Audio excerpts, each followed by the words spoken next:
Shabbat Shalom.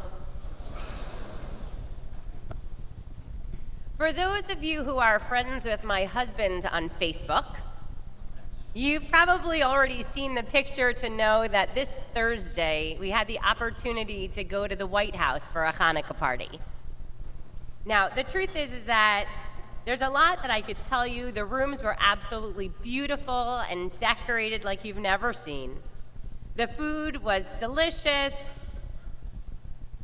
Having no idea who else was going to be there, we were ecstatic to see friends from all different phases and parts of our lives, friends that had come in from all over the world, and friends from here in Baltimore that were all there to be a part of this special celebration. Now, as you could probably imagine, we felt honored to be on the guest list, but more excited than we were was our middle daughter, Noah, who was so excited because in her mind, we were going to go to the White House, we were going to hang out with the President and the First Lady, and we were going to take a picture, which she had decided would then hang in our bathroom, which is, by the way, a sermon for a whole nother day. So it went. There were no political speeches at the White House Hanukkah party. In fact, the only speech that day was President Barack Obama's speech that he delivered, or I might even say a Devar Torah, about Hanukkah. The president finished delivering his speech, and it became clear to most of the people that were there that there would not be many people who would have the opportunity to talk with him or to shake his hand. But standing right in front of me, about 4 feet up, there was a clearing. And so with my daughter in mind, I walked through the clearing and I reached out my hand and I said, "Mr. President." And he took my hand and he shook my hand and he looked at me, and I don't remember anything after that. But what I do remember is a split second later thinking to myself, oh my gosh, I hope that my husband captured that moment for our daughter and for our bathroom. Now, I turned around to where my husband had been standing, and I went to walk away, and I couldn't find him. So I walked into the other room where they were serving lamb chops, and I see my husband surrounded with a bunch of his favorite people, laughing, joking around, talking, with a lamb chop in his hand. And so I looked at him and I said, "Rabbi, you were supposed to be in there taking a picture of me shaking the President of the United States' hand with our iPhone, and you're standing in here eating a lamb chop." So he laughed and he said, "There's always next year." Anyway, our friends that were surrounding him laughed as well. And our friend Stephanie looked up and she had wide eyes and she said to him, "Oh no, that is going into the box." I looked at her somewhat quizzically, and she looked at me and she goes, "You know the box." And I said, "What box?" And she said, "The box. Everyone has a box." So I said, "What's in your box?" She said, "Oh," without missing a beat. She said, "About 10 years ago, I gave birth to my first child, and my husband had one responsibility at the hospital, which was to save the cord blood. We were leaving the hospital, pulling out, and I said, 'Did you do it?' And he was like, 'Oh.'" She said, 10 years later, it's still in my box. The truth is, I realized through that conversation and in the aftermath that many people, many people, are holding on to things in their lives. Many people are walking around in the world with their imaginary boxes that are actually filled with hurts, with slights, with disappointments that have happened to them along the way. In a book called Hunting Terrorists, a look at the psychopathology of terror, the author Joe Navarro coined a term which I thought was incredible. He had a label for people that lived their life in this way, and that label was wound collectors.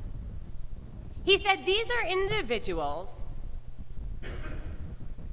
who use wrongs, slights, or wounds to justify their beliefs or behaviors, to help them deal with their own psychological or social distress, or people who choose to further a hatred, to satisfy a pathology, or choose to use those wounds and hurts to exact revenge. He said that wound collectors see no statute of limitations on their suffering, and he applied his study of wound collectors to extreme wound collectors, and he said that they actually are people such as Hitler, who used Mein Kampf to list all of the wounds that he had collected. People like Ted Kaczynski, who actually published his list of wounds, his Unabomber manifesto, in the New York Times and in the Washington Post.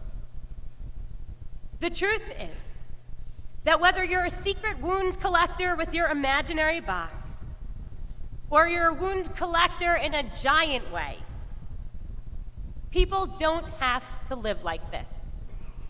But sadly, many, many people do. Rabbi David Wolpe once shared a beautiful and powerful insight about forgiving and letting go. He said, forgiveness is not about letting go. To forgive someone is actually to believe them to have been wrong and to let go of the moral leverage that our righteousness grants us over another. Forgiveness, he said, is renouncing the position of remaining superior. Sometimes we cling to our anger not because we want to, but because it gives us something. It gives us a feeling of our own righteousness. It gives us a reason not to deal with another.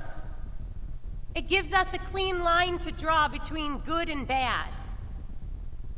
But our Jewish tradition asks us to rise above pettiness, anger, divisiveness, all that sullies the purity and the beauty of God's world and our lives.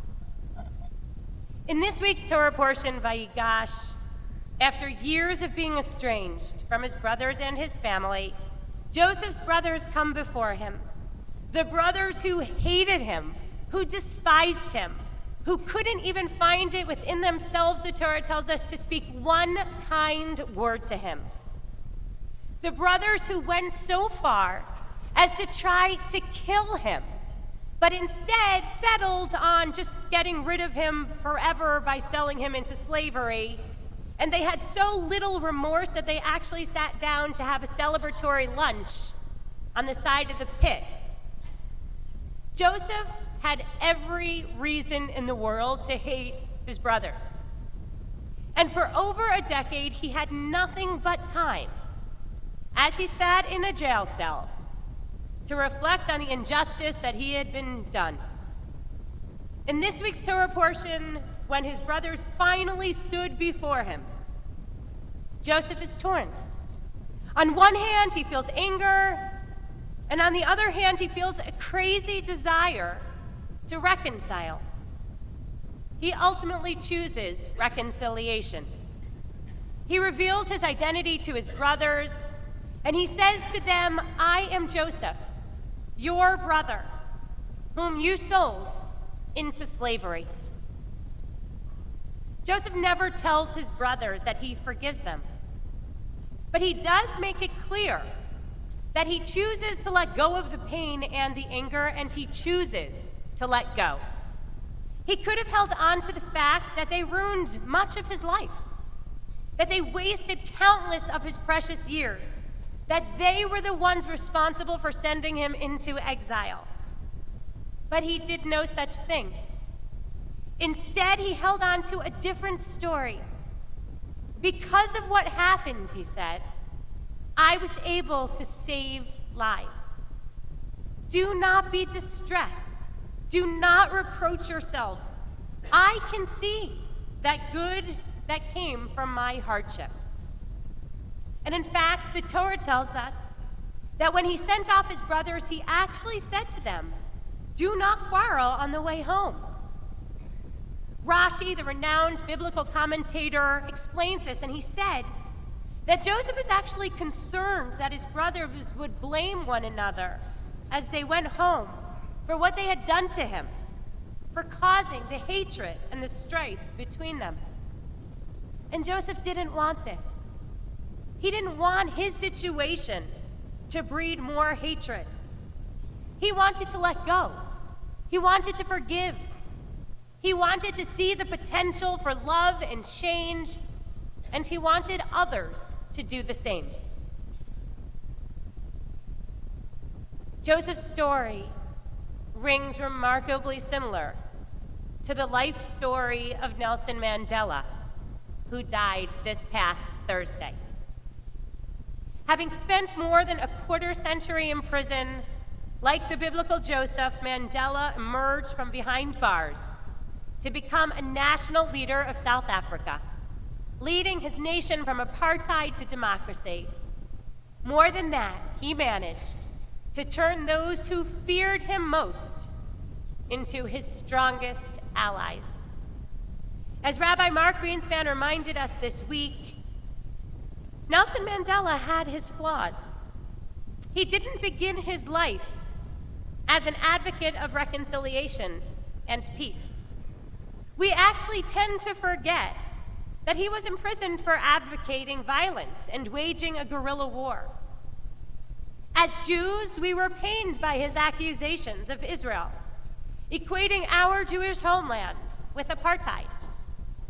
Yet we cannot ignore, even with that in mind, the example or the remarks of this man. He not only talked the talk of reconciliation, but he walked the walk as well. He understood the power of love and the power of forgiveness and the futility of anger and violence and hate. Joseph and Nelson Mandela share a common legacy. They both chose hope over despair. They both chose love over hate. They both chose to believe that people could change and that things could be different. They both chose to let go of the pain and the suffering and the wounds that were imposed upon them, and to use their experiences to make them better, stronger, and more focused leaders. They both used their power to create a better society and a better world around them.